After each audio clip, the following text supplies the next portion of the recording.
Here. Okay, awesome. And let's share my computer one more time.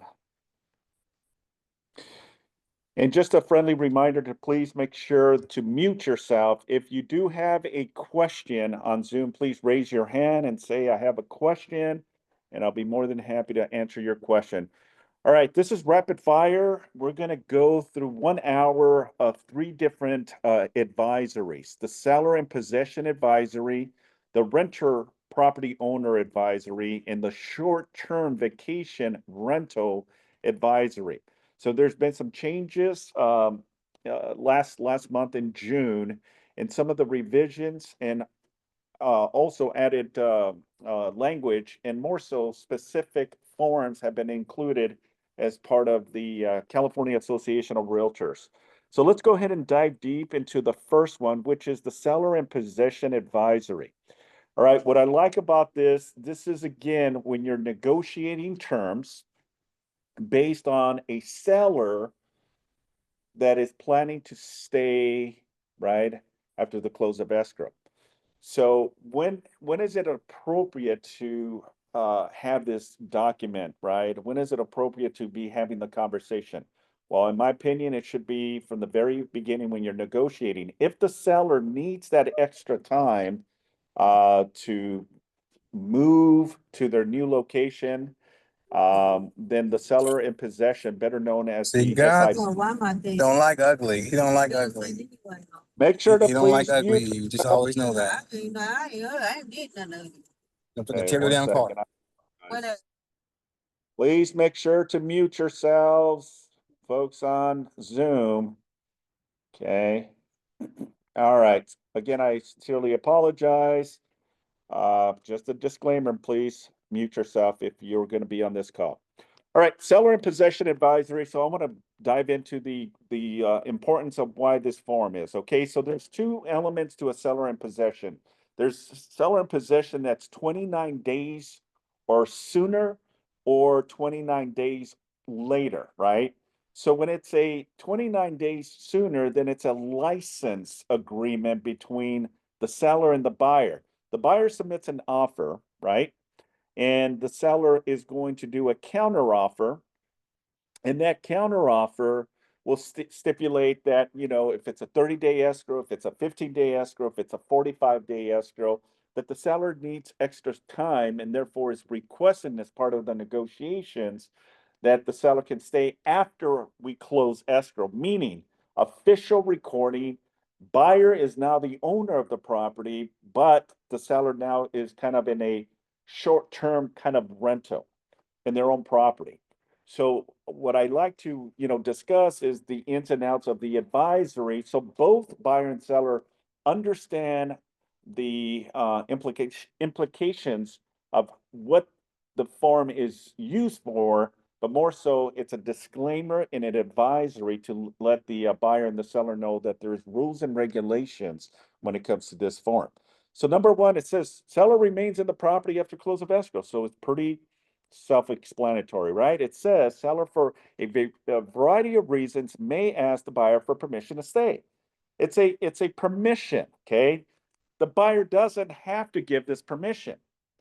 But as part of the original negotiations back and forth, the seller may ask, listen, I've been here for 50 years and I'm leaving out of the state. It's going to take me more time to get all of my stuff out. And we're just asking because, one, maybe they need the money and they don't have the money to actually move, and they're relying on the close of escrow to be able to now have the capital, right, to get a moving company and make that transition to their new place, right? So this is why this is something that they may be asking. So the first part of it is just a permission. Mr. and Mrs. Buyer, we're asking for permission if we can come to an agreement, therefore asking for that permission to stay in possession after we close. The buyer now has the decision. Do they really want it or not? Well, that can also be a big um, uh, uh, deal breaker for the seller, right? Because part of the part of the stipulation here that the seller is requesting is, what if they have 5 offers, right? And out of those 5, only one is granting that seller in possession. They may just lean towards that one offer because that's the one that they're being flexible, right? To allow the seller to stay in possession. So that's number one, is the permission between both parties, right? And again, the buyer doesn't have to, but that also may alter their offer being accepted as well. So remember, it's all about negotiations. Now, I've seen situations where the seller midway through escrow didn't start with the seller in possession, but now realizes, holy moly, we only got 15 more days, and I don't think we're going to be out. So the seller may ask the buyer, as part of now an agreement, an addendum in place, that the buyer, excuse me, that the seller is asking for permission to stay longer than anticipated, right? Because let's just say on your traditional COE, close of escrow, right? It's 30 days, but now we're halfway through the month and now it's 15 days and they're saying, no, I don't think we're going to be able, we need to ask for that time. Well, there's 2 things you can do. One, you can extend the escrow, but if they need the money, that might not be a good option. So option 2 is, we still need to stay in here because we still need the proceeds of the sale to be able to get a moving company and so on and so forth, right? So then that's when the seller may ask the buyer for that permission to do the seller in possession. And again, everything is negotiable. It's best to do it in the beginning. I believe, and this is just my opinion, that anything that you're asking, do it from the very beginning, even if you don't need it.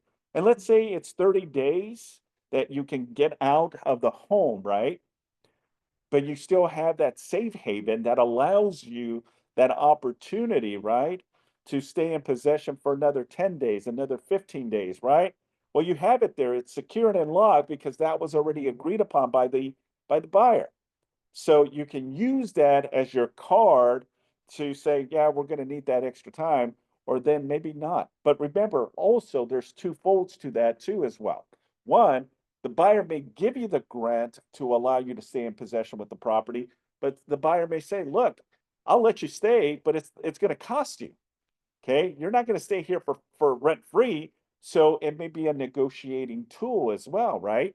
And the buyer can says, yeah, no problem, but this is what I expect from the seller, right? I expect that the seller, pay compensation for that time necessary, and that's perfectly fine as well. The buyer has the right to do so. And your typical, because I get this question always, is, well, what amount should that be, right? Most will say it's based on the buyer's mortgage payment. You divide that by 30, that gives you your per day amount. And that's usually what they charge because, again, the buyer is now responsible. They're the owners of the property. Therefore, they can ask for some type of compensation. Okay. Now, part 2 of this goes into the risk factors, right? Mr. Buyer, Mr. Seller, here are the risks regarding a seller in possession. And it goes through the following sections here. Creating a tenancy under the California law. Well, technically speaking, yes, anyone that stays in possession after close of escrow, it is considered from a buyer and a seller to now a landlord and a tenant. Okay, that's what it says. That's what it creates, a tenancy under the California law. And it says to both the buyer and the seller that the buyer and the seller may agree to allow the seller to remain in possession after close of escrow as part of the negotiation for the purchase and sale of the property. By doing so, they may advertently create a tenancy agreement under the California tenant laws, a seller who remains in the property for 30 days or more. Right. Remember, the first 29 days, as I said earlier, it's a license to stay. After 29 days, then it can be interpreted as a tenancy. It's a renter and a landlord, even though that's not the case, right? Because the buyer eventually wants to move into the residence they bought, right? Or they're probably going to do some renovations for maybe a future, right? Future tenant. But what this advisory just puts clear, concise language and articulates who and what are the responsibilities for both parties. Section B talks about the damage, right? The property, if the property is damaged during the occupancy, it talks about who is responsible, right? The responsibility falls under who, right? Well, the seller continues occupying after 29 or fewer days, then the SIP seller licensed to remain in possession makes the buyer responsible for damages or destruction that is not caused by the seller. And that is out of the seller's control. Regardless of who the agreement makes responsibility for damage, it may be difficult to complete a repairs in a timely manner or to collect the funds for that responsibility. So again, it's a disclaimer and a disclosure. Now, common sense, right? This is why the buyer should be doing their due diligence, right? And ultimately making sure that they're completely satisfied to the overall conditions while they're in escrow, right? We have no control what happens after, right? We close, the seller stays in there for another 20 days, right? And what if the seller leaves the property and it's in bad shape? Maybe there's some stuff that we didn't see when we were in escrow, and now the property has some damages, right? Absolutely, yeah. A farewell party after 20 years in the property, right? That can happen, right? Who is responsible for all that? Here's my way of thinking, right? If I was the buyer buying this property, right?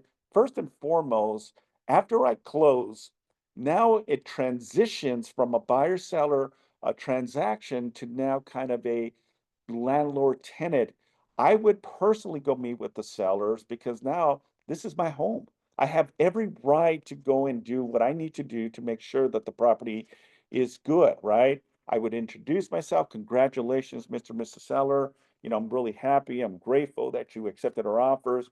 Now that we're in this conversation here, I wanted to kind of get a gauge and what that looks like, right? You know, I'd like to just make sure that we're both on the same page. If there's any damage, bring it to my attention. And if it's something that happened during that, you know, I'm responsible for it. But if it's something that you did, then I just want to make sure that we're both on the same page, that we come to a conclusion, and ultimately responsibility would be on you to fix it, right? And that can be a conversation you can have. You know, yes, Steve. That's why also, under those circumstances, also have the full warranty in place. Yes. Absolutely solve a lot of potential issues that come up. Typically, you know, issues that we see most often typically are plumbing issues, stoppage issues. Right. Okay. Yeah. So, you know, if that could then be right. I've seen it both ways where a buyer then said, I'll tell you what, well, we'll run through, we'll be able to run it through the whole warranty. And you, Mr. Stoller, who's now a tenant, you paid $100 deductible. That's You know, right. at that point. Yeah. No, good point. It's all negotiable. It's all Absolutely. negotiable. Good point. You know, and this is why it's vital to have home warranties, right? For those unforeseen circumstances that happen after close of escrow, right? And, you know, as Steve is saying, yeah, that's that insurance that you have, right? And it's a good 1 year policy for that. So that goes into, you know, any issues with damage. Yes, License for 2019, it's revocable. pardon me? It's revocable. The license. Is it revocable?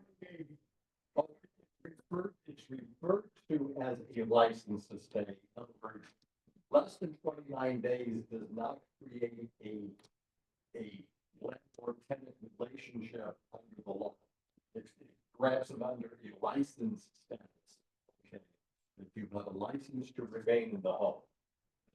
30 days beyond, it now law creates that as a landlord-tenant relationship.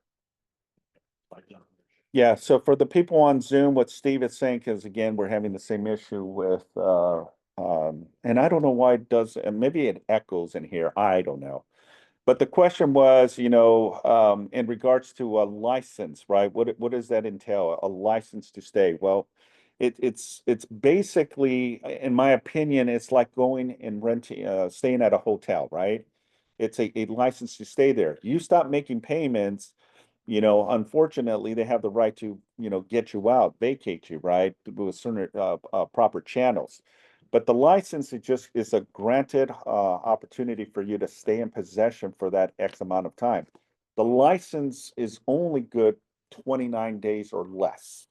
After 29 days, then it becomes technically like a tenant landlord, where it's not considered like a rental, right?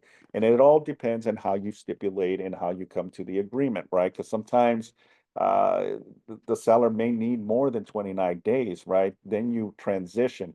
But that's between the buyer and the seller. Your hands are pretty much done. Your job is just to close the deal, hand over the keys, congratulate who you need to congratulate, and then your job is done. Now it's between the buyer and the seller to iron out whatever they need. This is between them. You're not part of that any longer. Your job is basically done as well. Okay.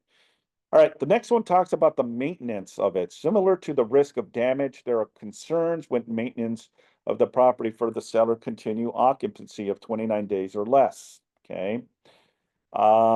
Seller license to remain in possession requires the seller to make reasonable efforts to maintain the property. I mean, it's only common sense, right? And this is why it's vital and important. If I'm the new buyer, I'm going to be very proactive. And let's say that Steve is my seller, right? I'm going to meet and introduce myself because again, I want to make sure that my home isn't good. I'm not going to piss them off or make it very difficult because I understand I can be in that same situation on the other side, me selling my property and I'm leaving out of the state of California and I might need extra time necessary. So I would want that mutual respect from the buyer to me as well. So in good faith, that's what I'm going to be doing as well, right? So in essence, I will be talking to Steve and just saying, hey, you know what? We agreed to this. I just want to make sure if there's any issues or any, who is going to be taking care of it. The maintenance of it too as well, treat it like the owner is still in escrow, right? So all of the utilities stay with the current owner, right? You don't change your utilities, right? Because you're not in possession yet. You own the property, but you're not in possession yet. So the responsibility still falls on the seller to maintain those obligations. If there's a sprinkler systems, maintaining the lawn, if there's a pool, maintaining the pool, and all the utilities, so on and so forth, right? So that's what the maintenance aspect of it, that the current owner who's in possession still is obligated to maintain those responsibilities, okay? Section D goes into the seller remains longer than an agreement, and that can happen. Maybe they said 10 days originally as part of the agreement, right? And what happens if now, because I get this all the time, and this is why buyers are eerie about seller in possessions, because they say, well, what happens if they don't leave the property, right? And then now they have all of their money and they just stay there, right? So it goes into a disclaimer here that says whether the possession is a license or a tenancy, the buyer will expect delivery of possession, right? That's ultimately the thing, right? Yes, after I give you the 10 days, I believe that, that time or sooner, I will get the keys and I'll have possession of the property. You should be completely out of the property at the end of the agreed period. If the seller remains after the period, the buyer will have to do the following to follow the procedure to evict the tenant using an unlawful detainer procedure. So regardless if it's a license to stay or a tenancy, right? You still, because we live in California, I hate to say, you cannot go there and change the locks, right? You still got to follow the protocol and procedures, unfortunately. And if that seller becomes difficult, right, then you have to go through the proper channels, right? Speak with an attorney and start the initial process. And your position is I have an agreed upon seller in possession for an X amount of time. They now broke that agreement, and because of that, we are starting the eviction process. That's all you need, okay? Because it may be monetary or it may not be. Sometimes as part of the negotiations, the buyer is giving, free rent in good faith that they get their offer accepted, and I see that quite often. Or they'll say 10 days, not a problem. We're not going to charge you because you accepted our offers. And sometimes buyers may say, no, no, no, I got to get paid 125 days, excuse me, $125 a day for 10 days. That's a substantial amount of money because someone has to pay the mortgage at the end of the month, right? And if they don't have possession, then, it really falls back on the seller. Section E talks about consideration and the legal restrictions, right? And it goes into that both parties definitely have the right to consult with an attorney. So buyer is advised to seek legal counsel about any additional restrictions or issues related to the amount of consideration received. That amount received may be impacted by the local or state rent control limits as well as any current state of emergency. Additional settings in amount too low or even free of charge may have future impact on the buyer. Absolutely. If I say that I'm not going to charge you, that's an agreed upon. You can't come back and say I've been damaged, for monetary. The seller's going to say, well, they gave me 10 days, 15 days, 20 days of free rent. Here's the proof. So you cannot use that as ammunition to try to get back at the seller. Okay. Number 3 goes into negotiating the terms of seller in possession, and it goes, should the parties mutually agree, and again, as I stated earlier, right, everything that we do has to be agreed between both parties. Just because the seller on a counteroffer says to you, hey, I'm asking for 10, 15 days to stay after close of escrow, doesn't mean that the buyer has to agree to it. You can negotiate. I won't give you 15, but I'll give you 8 days or 7 days. I'll give you a week. And the seller comes back and says, I'm good with 7 days. That's what the agreement is. It's mutual agreement, right? It has to be agreed upon between the two parties. Okay. Let's see, negotiate the terms in seller in possession. Seller may remain in possession after close of escrow for X amount of days, does not adequately address the many rights and obligations of the party, which should be addressed and clarified for sellers continue occupancy of 29 days or less. The parties may use the seller license to remain in possession, C.A.R form, SIP. For seller continued occupancy of more than 30 days, the party should be using a residential lease agreement. Now, if you can avoid, going in that path, right? I think reasonable 29 days or less is more than reasonable for someone to vacate the property, right? Anything more, it gets a little bit more complicated, but it really depends on the circumstances, right? Sometimes the seller is buying new construction. Sometimes they're in the mercy of their upleg and they're not closing and they're afraid to be homeless because one, they don't want to be out there renting a place. They don't want to stay with family, right? They don't want to do an Airbnb. They already have their place here. So they're trying to eliminate a lot of costs, right? So in essence, they may need that extra time necessary. But again, at the end of the day, it's between both parties if they're okay doing this. I've seen literally where a buyer gives a seller a 60 days. But remember also, and there's implications here of lender, right? The lender has to be aware of that situation too. And the lender may not. I know there's a threshold that the lender will allow that extension to begin because this is not an investment property. This is owner occupied. 60 days. Yeah. Now, Yeah. like that, replacement. 60 days, free rent. Yeah. If needed. Right. Okay. Like I told my seller, I said, problem is we can't go beyond 60 days because it then will impact the buyer's loan.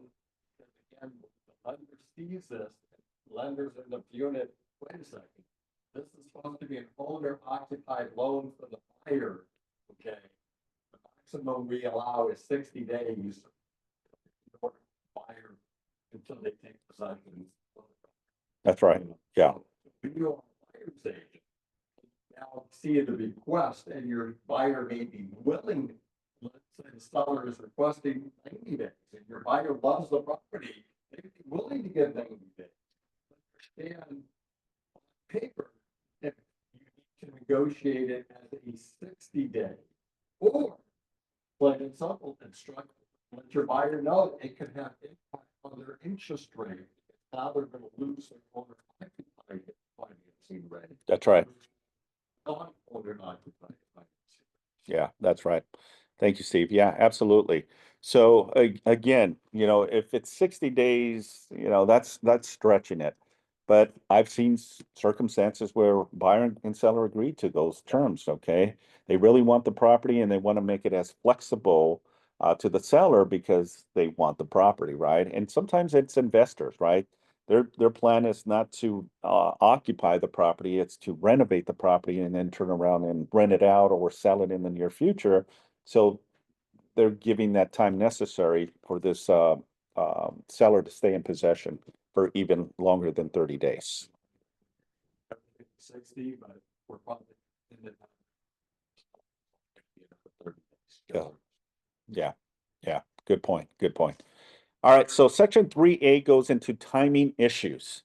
The length of continuing occupancy, 29 days or less, or 30 days or more, and then seller early departure, right? Because in essence, if I say to on a negotiations, right? Buyer and seller come to an agreement. Let's say I represent the buyer and I'm okay, explaining this to the buyer says, look, the listing agent and the seller are asking for a seller in possession for 15 days as an example, right? But that can also mean that they may not need the entire 15 days, right? They may just have that buffer, but they may be out in 2, 3 days after we close. And I've seen those circumstances too. So the language of early departure goes into the following under section 3. It says, if the agreement allows the seller to remain in possession for a period of up to 29 days on the SIP it's used, and the default provision states that if the seller leaves before, they're not going to be able, if this is an agreed upon compensation, what it says here, seller will be obligated for the terms of the agreement or if the month to month, the seller may give the 30-day notice.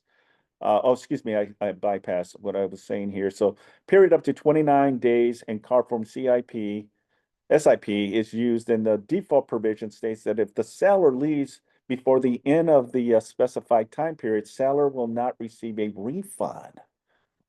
Okay, will not receive a refund. Okay, so if you negotiate terms, this may be a win for the buyer too, right? Because that can happen where something changes in their plans and they end up vacating sooner. So what it says, it's a disclaimer that there may not be a refund, right? Everything is all agreed upon, and this is why it's important to do so in the very beginning, right?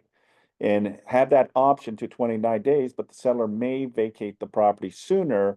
But you also want to put terms that if you agree to monetary amount, that that amount, if not used, gets refunded to the seller, right? And if you have that, then it bypasses this language here. But in default, this is already says that, hey, you got 15 days, we charge you for 15 days, you leave in 2 days, the remainder, we're not going to refund it back to you. That's what it means.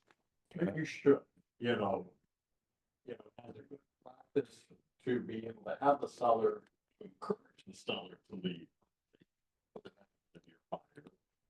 You should end up where the seller, the buyer will refund, any unused portion that was then paid to them. Yeah. If they're from a departure. Yeah. To make it easy for the buyer to gain possession of their home. Yeah, absolutely. Yeah, I mean, it's kind of similar to a deposit, right? Deposit is there as in good faith. Hey, if the property is left in good conditions, we didn't damage the property, then some, if not all, should be returned back to the tenant and they have what, I think 21 days after they vacate the property to get a deposit back. And sometimes they'll use, some of that money for cleaning, damages, whatever the case may be, then, they may deduct some of that, but you should, as Steve says, you should at least return some money back, So in this case, that could be the same situation. But what the contract says is otherwise, the seller doesn't, excuse me, the buyer doesn't have to. So this is where we're talking about lender issues. So section B talks about that the buyer should seek lender approval of possession agreement before it's signed, or the buyer should consider adding language to the agreement, making the lender approval as a contractual contingency. Most owners occupant loans restrict the seller on post-close occupancy to a finite number of days, typically 30 or 60 days. There you go. And like Steve was saying, it's 60-day maximum.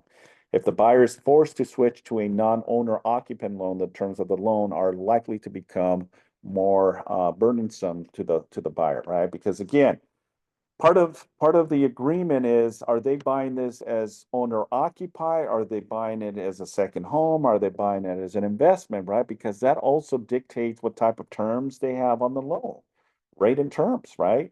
And if as a homeowner, buying it as owner occupied, you're gonna get favorable rates compared to an investment property, right? So the lender wants to make sure that they're not being defrauded from, someone doing this with the intent that they're gonna rent it, but they got a owner occupied type of loan, so they're trying to avoid all that. So you want to make sure that you're speaking with your lender and getting some guidance and the best practice to do so.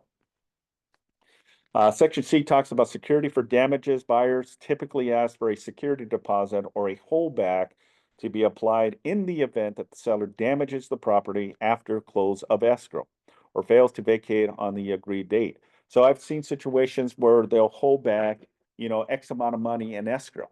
And they'll use that carrot, right, lingering to the seller in possession, saying, hey, we got 15, 20, $30,000 in escrow, right? That should be going back to the seller as part of the seller's proceeds. But they'll do this as a tactic in negotiations. So that way, that if the seller doesn't vacate the property, and we have specific language that says that after a certain time frame, that money will be released to the buyer for use for the eviction process, then you can use, it doesn't really necessarily come out of your pocket. It already came out of the seller's proceed as a security, right? And I've seen negotiations where in the very beginning, they're putting that type of language in there saying, look, we'll grant you the seller in possession. You'll pay, a per day, per diem per day of this amount, but we're also doing a holdback of X amount in escrow, which is fully refundable to the seller after they vacate. And if they don't vacate by that certain time frame, then then the buyer has the right to get that money released to the buyer. So just depends on how you word it and put it in contract. That'll give you the instruction from how escrow will release that money. Yes, sir. Key to that, though, okay, during negotiation, Yes, okay, because if it's not agreed upon upfront, there is no contractual obligation on behalf of the seller to now agree to do a whole. Okay, when the contract is all signed and done, there's X amount of security deposit, the seller can now say, well, okay, you agreed that I can have.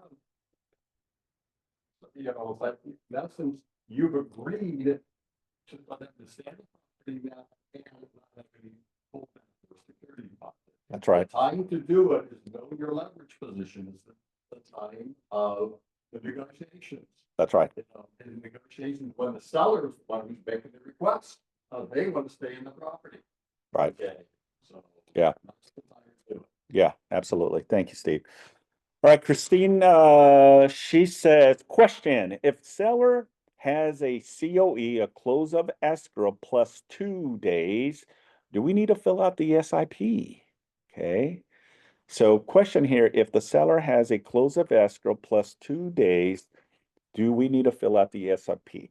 Okay, the answer is no. You don't need to fill out the SIP because that was agreed upon by the buyer and the seller that gives them that time frame. On the purchase agreement, it gives that amount from both parties to allow that additional time. So in this instance, then no, you don't have to, because if you're allowing 2 days after close of escrow, then typically you're not getting compensated.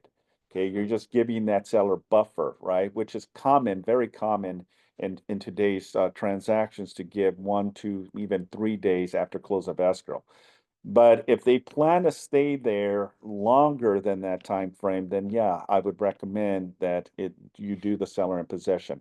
Now, remember, everything is all about negotiations, right? Because even those 2 days that is granted, right? That's negotiating between both parties in the very beginning. The buyer can say, yeah, I'll give you those 2 days, but it's still going to cost you. And that cost could be 125 days, 150 days per day. That's, $300 as an example, right? We'll give you the time frame, because this is my home now. As soon as we officially record transfer of ownership, I own this property. Therefore, it's my discretion to allow that extra time or not. But again, you got to kind of wait it out and kind of see where this is going, because if you don't give or grant the seller, some time, they may go with another offer that will give them that grant, right? So you got to kind of, look at it from a negotiating position as well. Does that make sense? I hope that answers your question, Christine. All right, so verification of property condition. Okay, I get this so many times. Okay, well, this is a new language that was added that says that final verification. What used to be, and I would always say to agents, do we do the VP after seller in possession, or do we do it during escrow? I would always tell the agent, I says, you do it 5 days before close of escrow, because that's what the contract says. Now with this advisory, it says differently, and I'm going to read what it says. Verification of property condition for the sale and the possession, move in and move out inspection, regardless of whether the seller remaining in possession after close of escrow, a buyer should exercise his or her right and conduct a walkthrough prior to close of escrow, right? If the parties agree for the seller to remain after the close, the buyer should repeat the process when the seller moves out. Boom. It is advised that both seller and the buyer photograph and video the property to confirm the condition at the property times. Okay? So if you're doing your final verification, that doesn't change or negate from your responsibility. 5 days prior to close of escrow, you're going to do your final verification, right? Well, Simon, all of the seller's stuff is there. We can't really do a thorough, because typically 5 days prior to close of escrow, seller has already done a lot of packing and boxes and stuff in the garage. Now you get to see what used to be a fully furnished home, where now it's an empty home, right?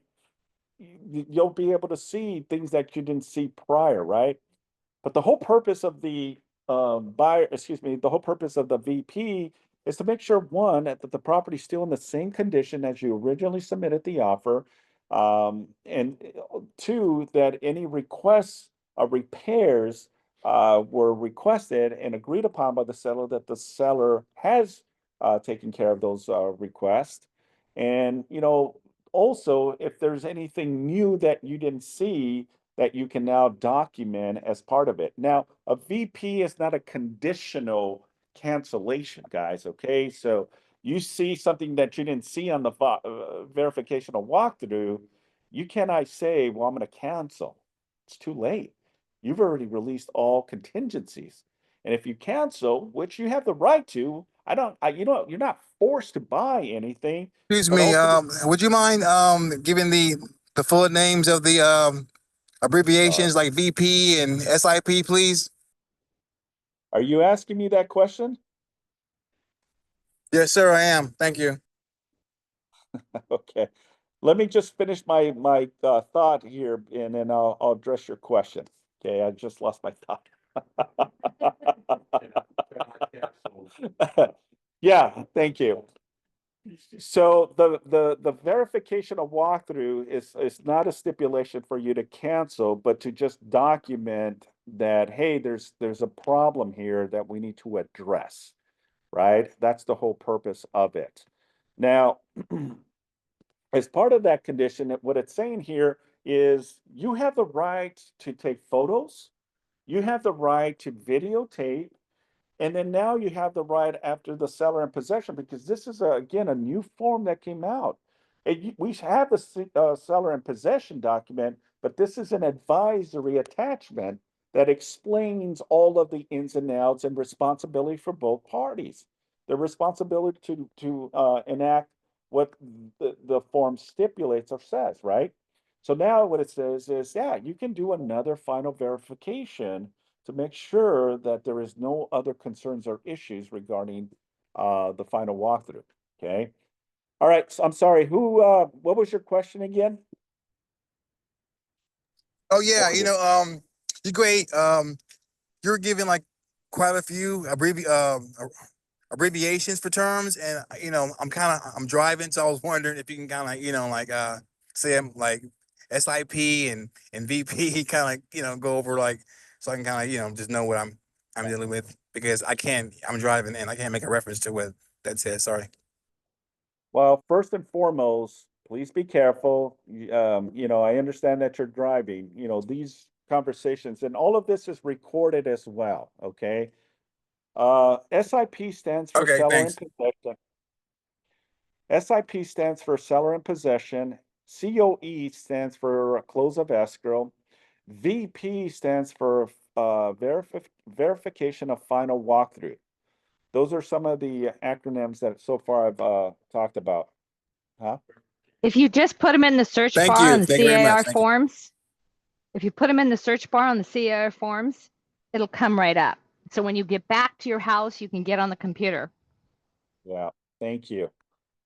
I appreciate it. All right. So Jenny, question, what are your thoughts on handling a SIP outside of escrow? Okay, so my thoughts is again, after the deal closes, whatever the buyer and seller want to do, that's on them. They cannot come back to us and say, well, it was your responsibility, right? We don't recommend, we want to make sure that everything is done within the escrow so everything is clear and concise and there's no misunderstanding or confusion. But I can't control what the buyer and seller want to do outside of escrow, right? That's beyond my scope, right? We always want everything to be internal as we're trying to negotiate in the beginning, during escrow, and sometimes as we get close to closing, things happen. Situations happen, right? So therefore, you want to keep it all within escrow. Now, Okay. to answer your question is I don't really recommend it. If they're gonna do something, I would say do it during escrow. So that way, if this goes sideways, we have all documented what transpired, right? And because again, once you do it outside, what's gonna happen is they're gonna reach out to you and says, look, we ended up doing a deal outside of escrow and now it's going sideways. I can't get the seller out, and that can happen. Well, you're kind of in that, and you're in that position and point where, that was something we should have put in writing during escrow, not outside of escrow, just on my opinion. Yes, Steve. Like question, one more question. Yeah, Yes. yeah. What happened was like the seller couldn't decide how many days he wanted to stay after the close of escrow, and the seller asked for like 2 weeks of stay after the escrow, like on the day that loan doc was ready. That's what happened last time. So like Mhm. whole loan doc had to be revised. So it just almost like delay the close of escrow last minute. So, Yeah. in a situation like that, we still need to do it like inside of escrow, right? To handle everything. Well, you want to. You want to. And I know that circumstances change day by day, right? As transactions, right? Sometimes Yeah. transactions as you think are going smooth, all of a sudden the buyer decides to cancel. And it's like, what happened? Where did this come from, right? They just had a change of heart, right? So I completely understand that circumstances happen and it can happen, at any time during the process. how you navigate it, this is again why you want to, reach out to the broker, you want to reach out to your team leader, you want to reach out to the lender, you want to reach out to all parties to kind of help and navigate it what best practice. Because it makes more sense to try to do something while you're in escrow than trying to make some type of side deal outside of escrow. Because if it goes sideways, now it falls on both the buyer and seller. I'm going to advise my agent, hey, get out, don't interfere with it. That wasn't part of the agreement. They decided to go outside and do this deal on their own. It falls on them. And I would advise the agent, I'll say, just stay out of it. Okay. Well, should I always advise my buyer to stay within escrow in terms of 100%. handling Yeah, SIP? 100%. Everything Yeah. should be done during escrow because that's where you have that umbrella protection in my opinion, right? And Steve Okay. backs me up too. So, Okay. it reinforces my thought. Yes, sir. So, he just described here, is circumstances and situations come up, that were unexpected and unplanned that can not impact on the closing and possession. Right. That takes place. And the key that I'm going to navigate it, first and foremost, is communication, clear and open communication. That's right. Between yourself and your client, yourself and the agent to the other agent. That's right. And then within the dialogue, if last minute changes occur, and sometimes changes cost money. Okay, it costs money for the buyer.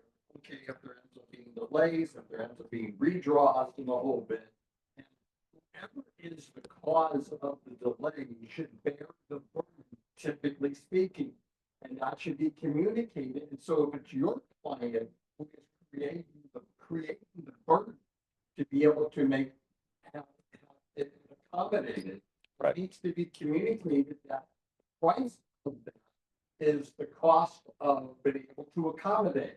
That's right. So you can effectively communicate that, convey that at this point, although yes, it may be a delay from the original game plan, it won't be an additional cost. My client is willing to absorb the cost. Okay. So again, the whole key, once again, is constant and clear communication. 100%. Thank you. All right, let's continue. So section 5 goes into the insurance and liability and coverage and concerns. Seller's insurance, buyer's insurance, legal and tax consequences, termination of agency. So before signing the agreement for possession, seller should consult with an insurance broker regarding policy and coverage issues after close of escrow. These issues include loss or damage to seller's personal property and vehicle located in the premises. Because again, you don't know what can happen, right? When the seller stays after close of escrow, your buyer is now the owner. Their homeowner's insurance, right, is now part of that property, not the previous owner anymore. They should have already canceled their policy because you just never know what happens. What if the seller stays in possession 5 days into it, there's an electrical issue, or they left something on and now it catches on fire, right? You just never know certain circumstances. It's no difference in a tenant, right? In possession as well, right? You just never know what can happen. So, you want to consult with your insurance to make sure, and that's on both. Because the seller may want that extra layer of protection that the buyer's not going to sue them. I would be calling my homeowner's insurance, hey, you know what? I have a seller in possession. I'm not the owner, but do I still have a grace period that my homeowner's insurance covers, right? In case the buyer now wants to sue me, I have that coverage. That's again a conversation you should be having with the with the insurance, and that goes for the buyers too. Hey, I'm just calling. Let's just say it's AAA as an example. Hey, I'm the owner of this property here. We have an agreed upon seller in possession for 10 days. What if this happens? Am I covered, or does that lapse or cancels my? Then they'll tell you, well, you're going to need an extra layer of umbrella protection. Okay, let's just get it for that peace of mind because you don't want to be exposed in that circumstances. So it's just putting disclosures to both buyer and the seller. Hey, check with your homeowner's insurance. Legal and taxes, again, always talk to an attorney, talk to a CPA, talk to your accountant regarding the legal consequences regarding seller and possession. And then lastly, termination of agency.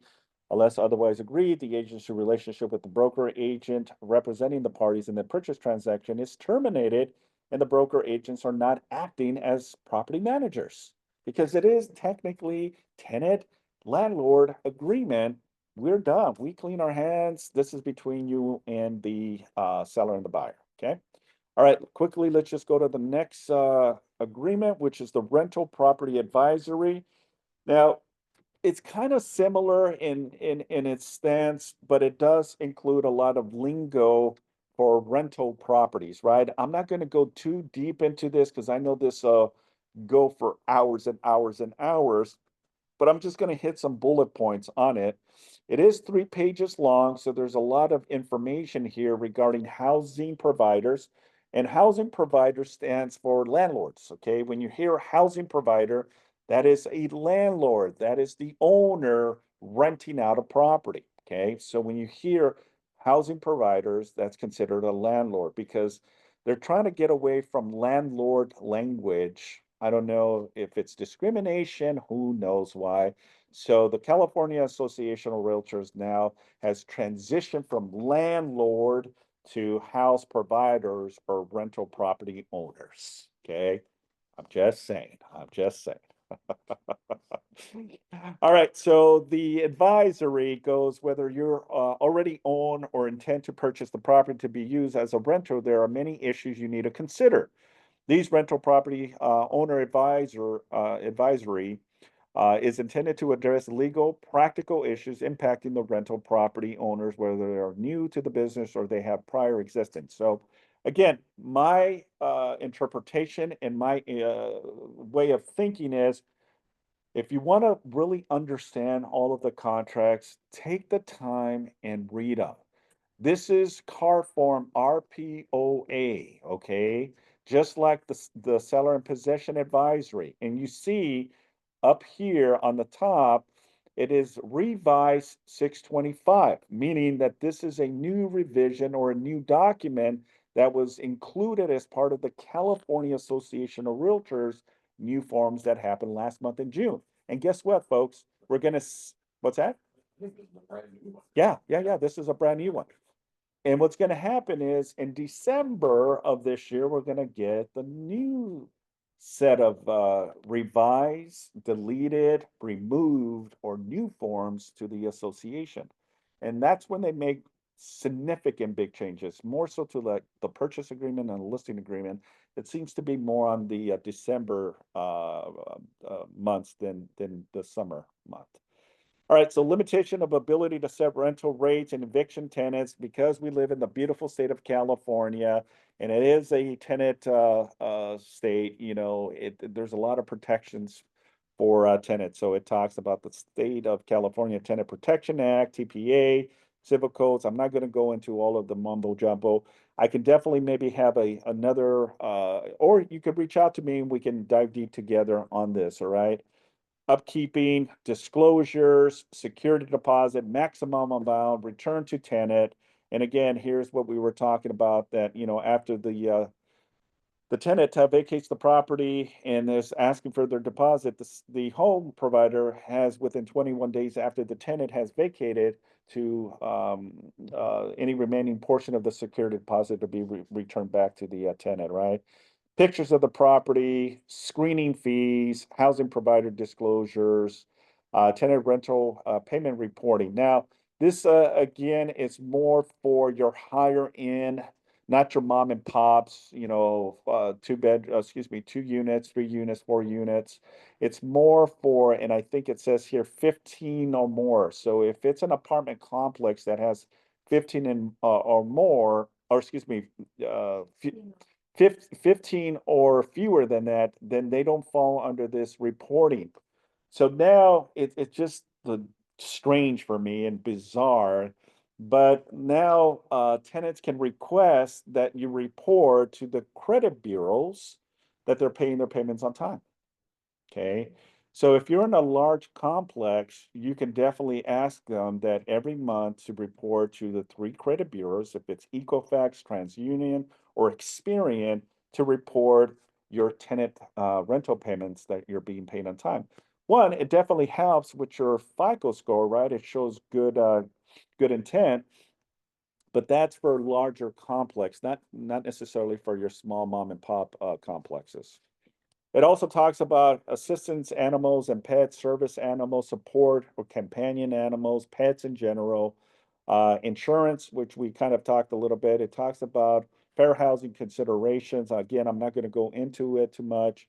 Declare of emergency, just what we faced, this past February with the fires down here, there was a declare of a state of emergency that ultimately we couldn't, what was it called? Rental gouging, right? Where we were seeing, uh, thank you, price gouging, where we saw landlords, home providers, I should say, from a typical single family residence at $5,000 now asking for $12,000, and we were getting letters left and right, from the state, from the county, and from the city. Hey, we definitely see that it is a price gouging. So just kind of a disclaimer. Utilities, elevated wood balcony. There's been a new change to this that commencing January 1st. It doesn't apply to homeowners insurance. If you have an HOA, you still within this year, January 1st of 2025, you still have to do inspections. But these are for apartment complexes that have wood balconies, then you have till January 1st to start, doing the inspections. Then it talks about legal consequences, termination of agencies. All right, and then lastly, again, if you need to leave the class, this is being recorded, so it'll be promoted. The last one is your short-term vacational rental advisories, okay? So what are short-term rentals? Okay, so short-term rental restrictions, the source of restrictions, type of restrictions, short-term rentals as a business. So again, as part of this new disclaimers, you have to provide this form.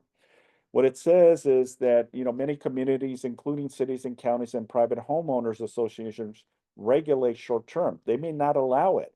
And I see so many times where a buyer buys a place in a condominium, but they're already at full capacity of how much percentage they can rent, that they cannot rent anymore, but they still end up renting it, and now they're in violation.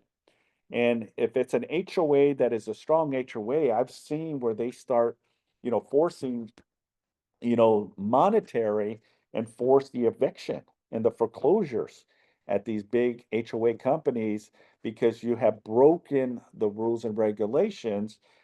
This is why it's very important and vital that you read the CCNRs, the bylaws, and all of the stuff that comes in. And guess what?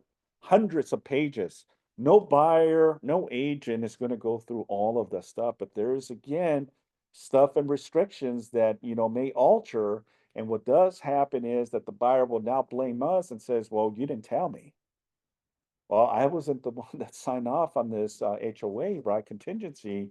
This is why it's vital and important for them. And if they have questions, then you send them to the right resources, right? Send them to the HOA, the president. Hey, I have questions regarding this paragraph. What does this mean? We're not here to interpret any of this stuff. You delegate it to the appropriate department. If it's escrow stuff, escrow is the go-to person. If it's title, right? We're only focused on, the main stuff of the process of helping them close the deals and these documents. But we're not obligated and we're not responsible for HOAs. So source of restrictions, type of restrictions, sometimes you may need permits if you're doing, Airbnb as an example, right? So it's just again part of the disclaimer. Property owner's responsibility as an advisory investigation is pretty common information. Any owner or prospecting owner considering renting their property is advised to investigate current and pending. So it's again, It's putting a protection and an understanding that if you're planning, meaning you and your client is planning to rent, be mindful that you may be in an area, city that regulates, and there may be additional costs. City of Los Angeles, if you have a rental property, I believe you have to register the property as a rental. So, and then there's monthly, excuse me, I think there's yearly fees that you have to pay. And if you don't now put this in the radar of that potential buyer that's buying it for the intent of renting, they're going to come back and say, Simon, you didn't tell me I had to pay fees for the city of Los Angeles, you know? I wouldn't have bought this place if I knew otherwise, right? So this form kind of gives that parameter in place, right? And then the legal compliance, and then the broker's responsibility as an advisor. So I just want to clear this up, and then we'll close. Is section C. It says that the real estate broker and agents have not and will not investigate or verify such information. Brokers recommend that current or prospecting rental property owners, one, to investigate these issues with the appropriate government authority or HOA, and review relevant documents and authority with a qualified California real estate attorney before proceeding with any rental. Brokers do not have expertise in these areas. And then sign below. Okay, that pretty much concludes these three forms. Any questions? If anyone has, sellers should get rental insurance for 29 days. Okay, so the answer is, are you asking that they should, or are you asking me that question if you're still on the call? Allison? Yeah, Not I'm sure if still you're, here. Sorry, I was muted. oh, No, I think that they should get it. Like I always have the sellers get rental insurance for the yes, time that they're going to be in the house after the buyer's property. Because it's like if they overrun the washing machine, it that's right. shouldn't be the buyer's insurance covering that. It should be the renter's insurance covering that because that was their mistake. And you don't want to be sued because the buyer's insurance goes up before they even move in. 100%, 100%. And thank you for sharing that. You know, why it's very important for us, you know, to be very diligent when we're, you know, having conversations. We should always encourage, yeah, always get rental insurance as part of that process, even if it's a, you know, seller in possession for 29 days or less, peace of mind. And what is rental insurance? It's basically if anything happens to the seller's possession stuff, right? Yeah, they were the seller, and most probably won't do it. But like Allison says, you know, she definitely encourages, you know, that's part of the stipulation. And I would say 100% do that. Because if the property gets damaged, or there's theft, or there's a fire, there's a flood, you know, that rental insurance protects the personal property of the of that landlord, or excuse me, And I of that just put tenant. it right in the counter. So when we know there's going to be an SIP, I just Yes, counter seller to have renter's insurance until they leave. beautiful. Well said. And you make sure prior to the closing that they have That in- applied for it, okay? Close of the escrow, so you have proof of it. So it's already effective day one, That's right. okay? Yeah. It's on your checklist then, things to make sure when you now are the buyer's agent. Okay, so great job. Yeah, thank you. All right, the last question I have here is the form TR/PR required? So no, remember, this is a seller in possession. All right, so the TR, it's the tenant representation agreement. It's kind of like the BRBC form. In this case, because the seller is in possession, therefore, it's not necessary to have that particular form as part of it. A tenant representation agreement, it's only when you represent a tenant for this opportunity for you, because remember, you were the listing agent and the buyer's agent. You're not necessarily representing the seller who's in possession on the property. So it's not required to have that that form as part of it. You only use that form if you now represent that tenant and they're trying to find a place to rent, then that's when you want to use the tenant representative, because now you're asking for compensation as a real estate agent, then that's when you would use that form. Okay? Any other questions? If we have no other questions, I appreciate you all. And I don't know, I must have had my camera off all this time, so I apologize. But I hope I put my thoughts in, and if you have any questions, by all means, please reach out. I appreciate you all. Have a great Friday and a great weekend, and I'll see you in the next contract class. Thanks, everyone. Thank you, Simon.